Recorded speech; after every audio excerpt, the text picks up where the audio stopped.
cyber world. I am Blackest Night, Bobby. That's right, the Blackest Night version of myself. They dug me up just to broadcast this message to you. Okay, I'm not dead yet, but if I was, that's where and I died a Legionnaire.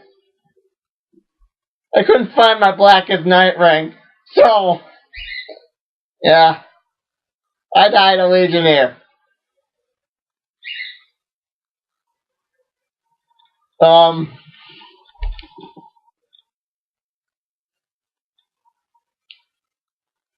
Now it's time to talk of creepypastas and other creepy things. Oh, all of those and these and that and that and other more. And quickly before the raven come rapping at my door.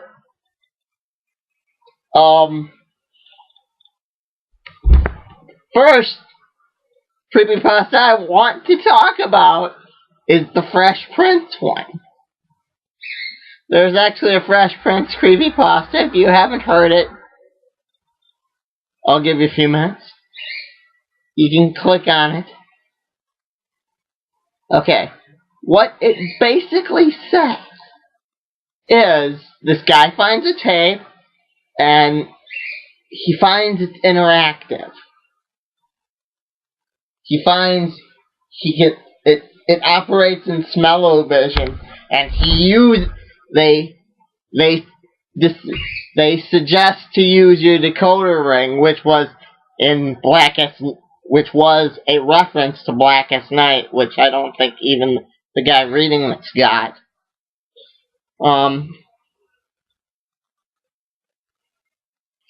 Basically, he ends up in a mental ward. And all he did was eat pie, and Uncle Phil died, and, you know, real sad stuff. Eat pie, and Uncle Phil died, and first off, if this were real, come on. They wouldn't just dump you in a mental ward because yeah, no. They would actually have to have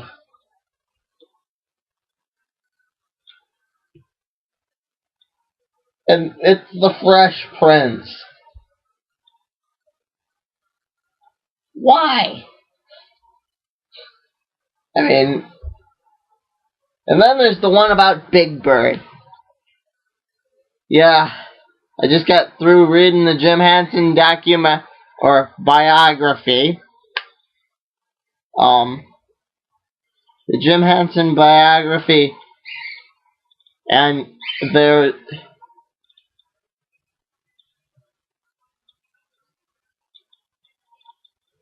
And then I clicked on the creepypasta that had to do with Sesame Street, which, by that point, all these creepypastas were kind of blending together, but that one had hands up asses. But if you think about it, if you really think about the political symbolism there,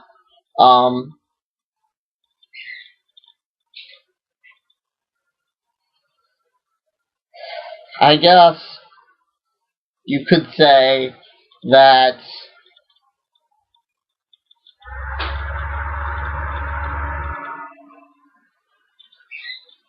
Kermit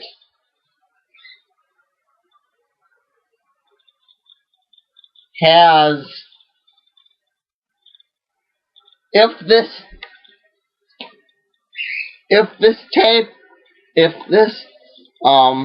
episode is real, what happened to Kermit? Where's Kermit in all this?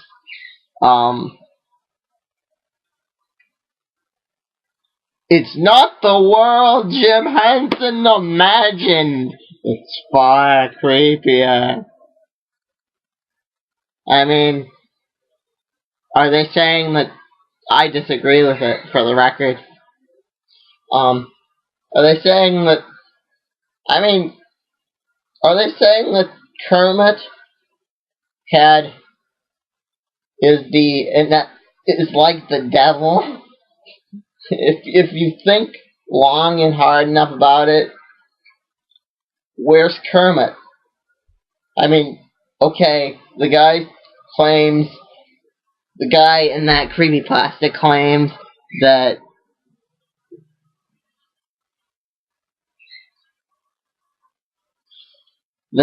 a bunch of murders took place on Sesame Street, which, I don't know. If they did, then they did!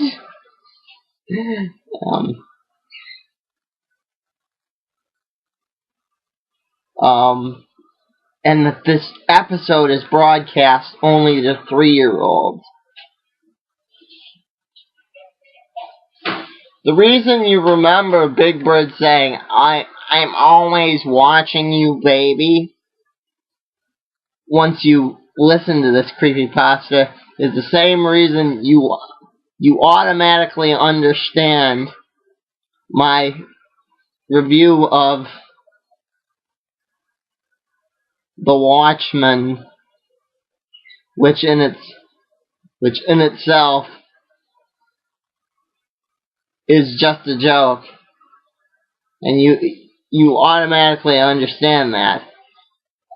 It's something that ideally we as kids of the 90s didn't want to happen, but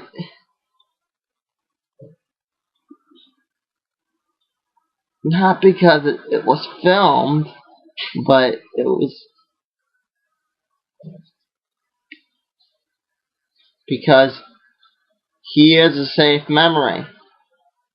And as a safe memory, we want Big Bird to watch over us, and that through that psychological principle, they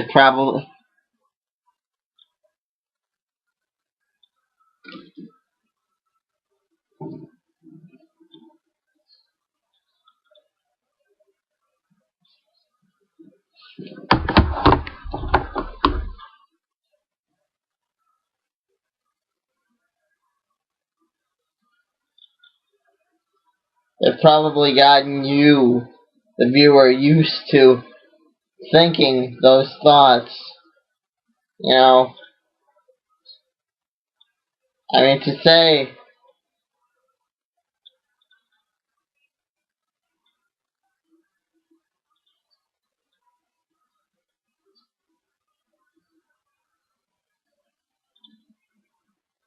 it's because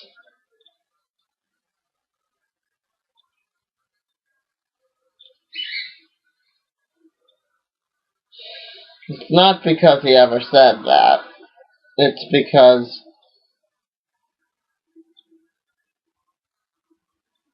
it could have been possible.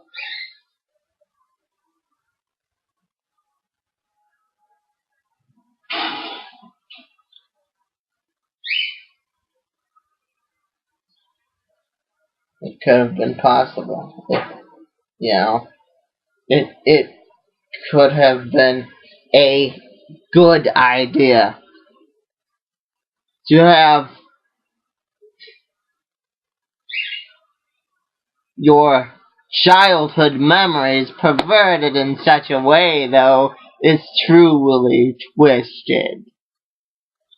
I mean, to say that an imaginary snuffleupagus could become a real mammoth at any moment, well, that, my children, is far creepier than anything I could ever come up with. Yes. And then when you delve into it, when you truly delve into it, most of these pastas have the basic same idea. They see the inner workings of the joke, but somehow, be it girl in coma or woman that starve themselves, it all breaks down to taking a happy ideal and destroying it. The next one we will talk about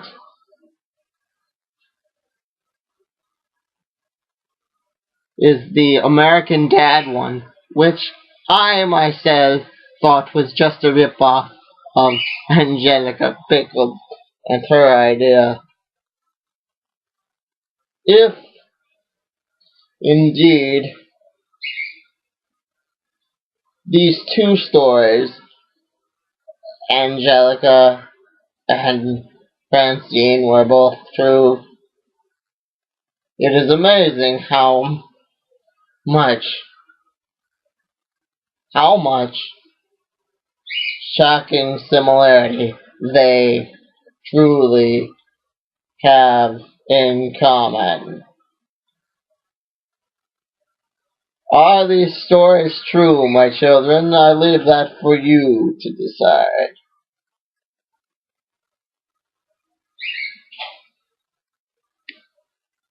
Is there truly a place inside all of us like this? Are these just facts that we all knew to begin with, and our conscious minds are now slowly realizing?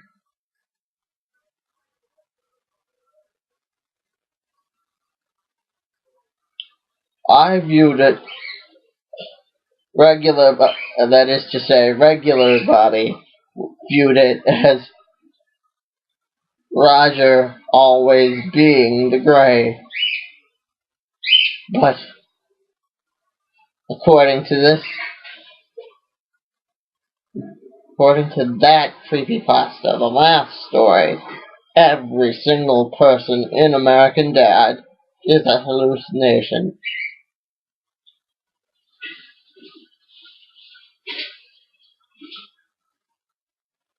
Every single one. It draws into question many parts of continuity. But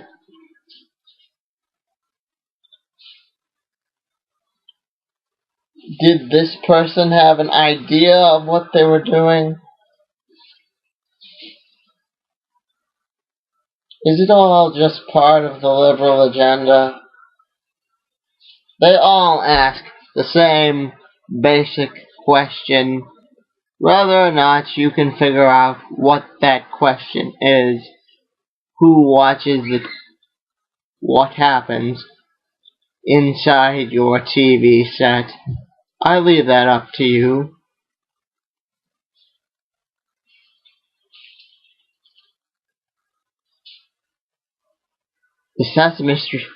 The Sesame Street story and the American Dad story both imply that the people who wrote these stories work at these networks or knew these people.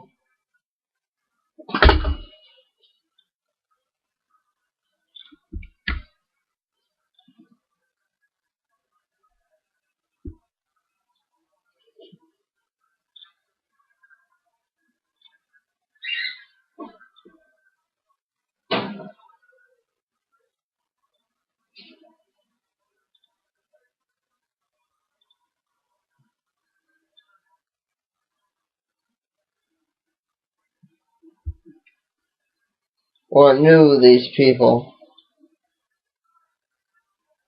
Did they? Or are they just outright liars motivated by the ever-scary liberal agenda.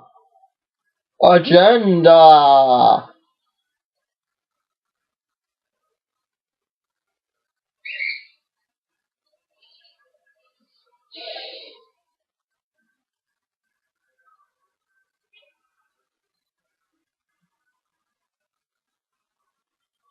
The Henson biography would have you believe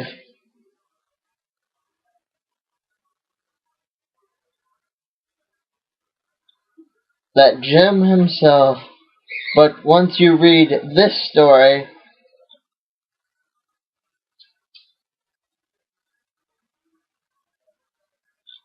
once you read these stories, it will have you questioning who controls who.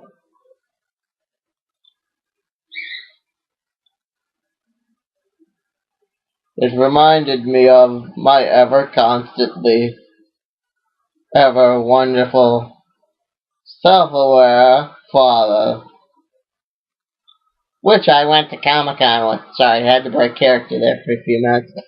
Comic-Con, serious business, folks. Comic-Con. It wasn't really Comic-Con, it was more of a local thing, but yeah. Anyway, Comic-Con, serious business.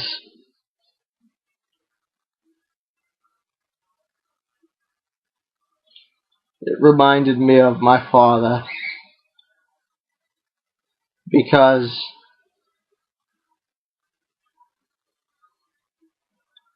when you look around Comic-Con, you find that what they say in those, that they could easily be hiding some message in these books. To say that the message could be overlooked by common yard adults.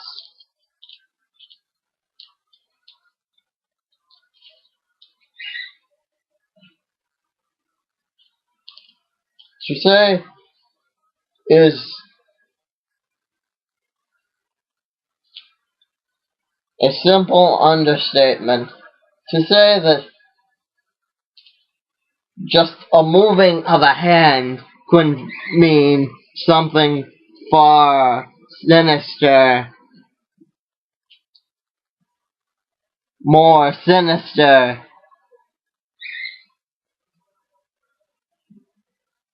I don't know, my children. To me, that idea is far more frightening.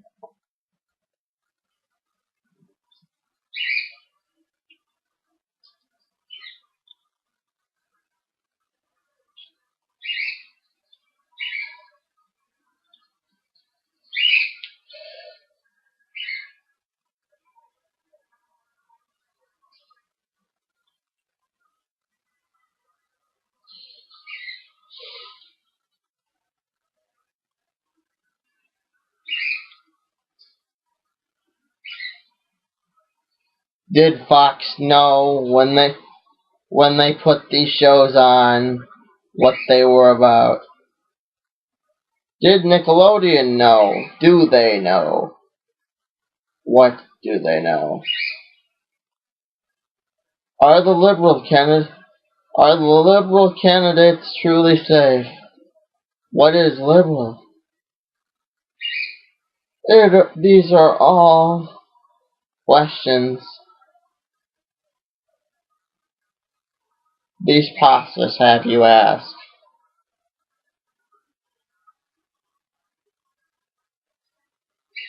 The author of the first one, about Sesame Street, tries himself to slip in a slight subliminal message. Ron Paul, 2012.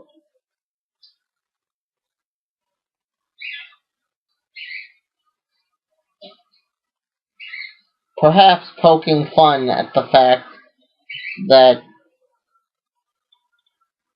that is so easily that the subliminal messages are so easily looked by.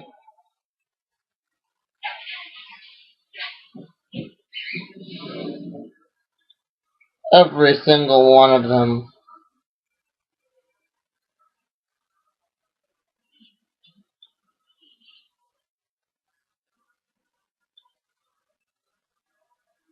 The Sesame Street one outright claims that the children can feel the monsters as they talk to them.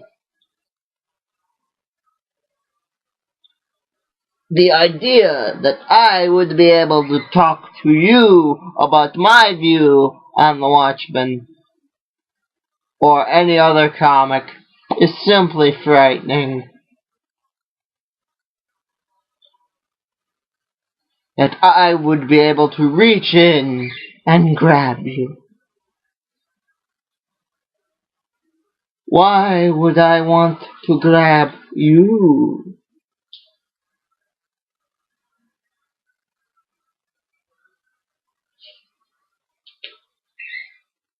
Why, my children, why would they put this in a noticeably children's film? Why would they put a strip club in? It will leave you asking these questions, but somehow, at the same time, you will be left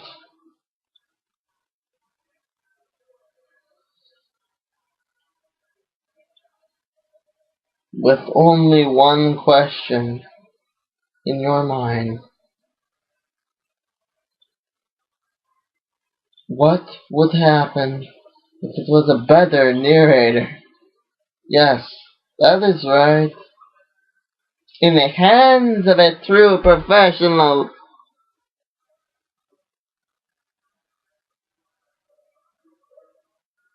Or perhaps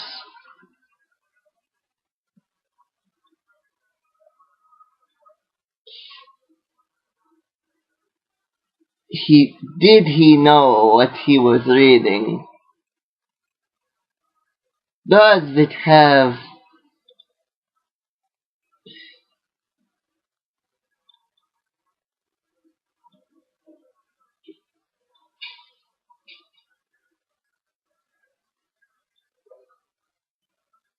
a biblical overtone?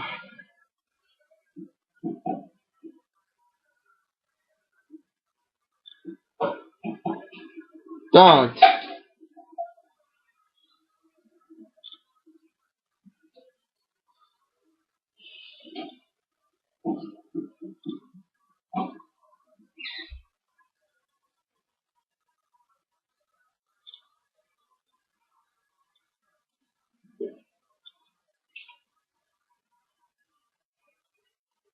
In the next one,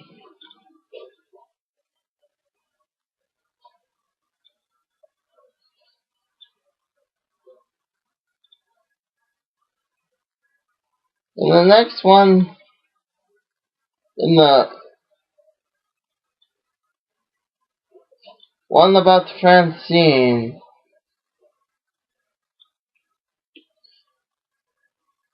he outright accuses Seth MacFarlane of the most heinous of deeds, murder.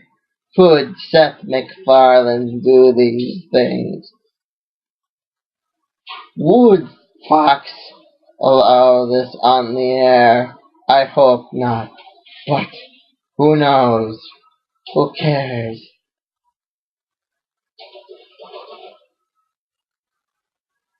There are so many creepy stories. So many similarities. But none of them seem to ask the right questions.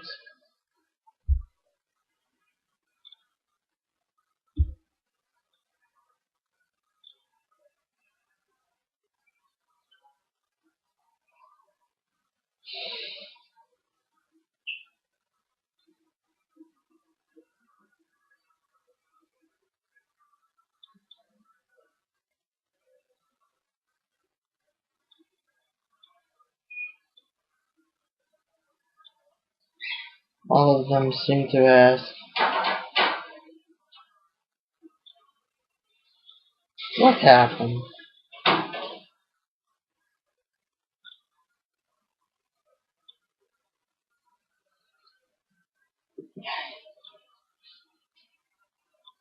Mom?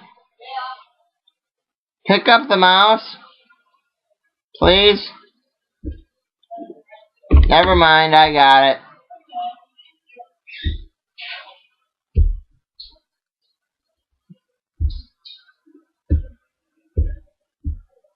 I got it. What?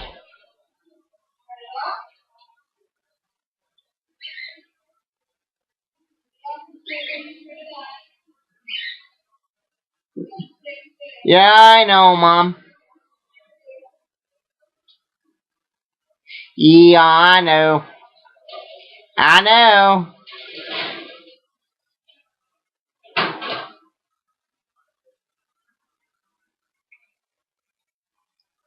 Yeah. Somewhere along the line, if that were true, um, somewhere along the line, I guess Christine, that one guy's daughter, would have her hand up all disabled people's butts. But, honestly, folks, I don't think that's true.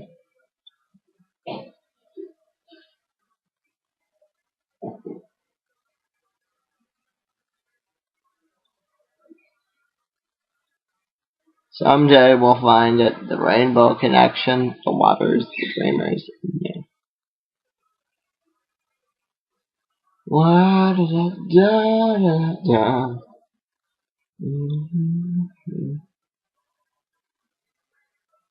Someday we'll find it. The rainbow connection, the lovers, the dreamers, and me. All of us lost to its spell. The right question, by the way, is what happens after you die?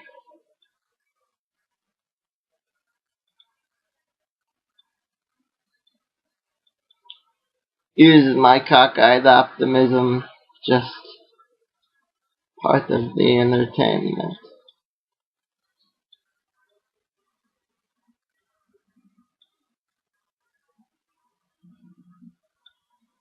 I don't know if you picked that up, but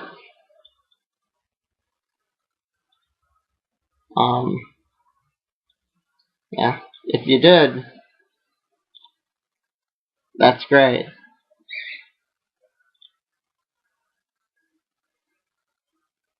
Neither of them have a clear idea. I mean, once they cancel American Dad, where would that one story go? What happens to Francine's memory then?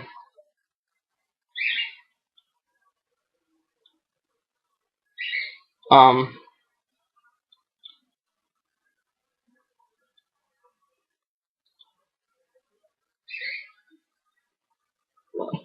let's say they do cancel, or they confirm that all that stuff about Sesame Street is true. What happens then? Where does that leave your childhood memories?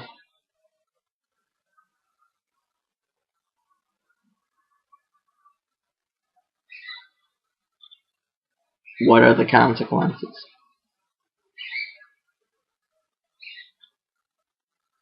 Yeah, that's the right question.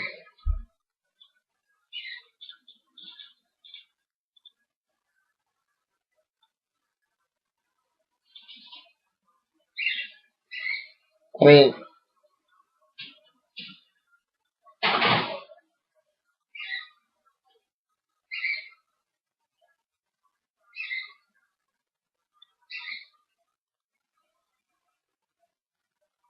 even if there is a guy making tapes,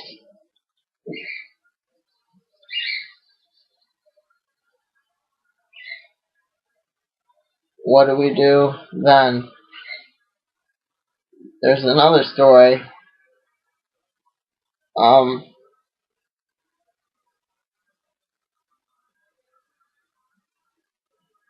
By that guy's friend that just outright makes him look like a bad friend. Links posted below. Tell me what you think. Till next Halloween. Till the next time they dig me up.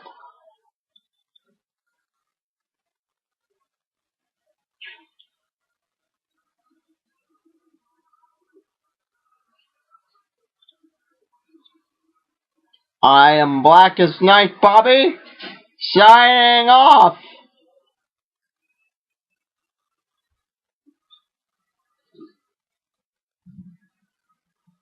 Mom?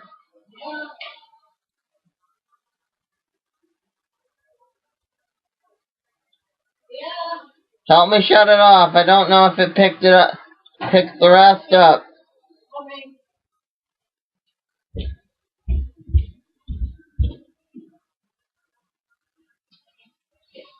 It's still recording.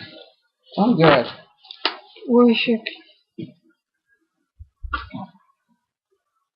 I covered most of the scary stories I've been listening to. Happy Halloween, all.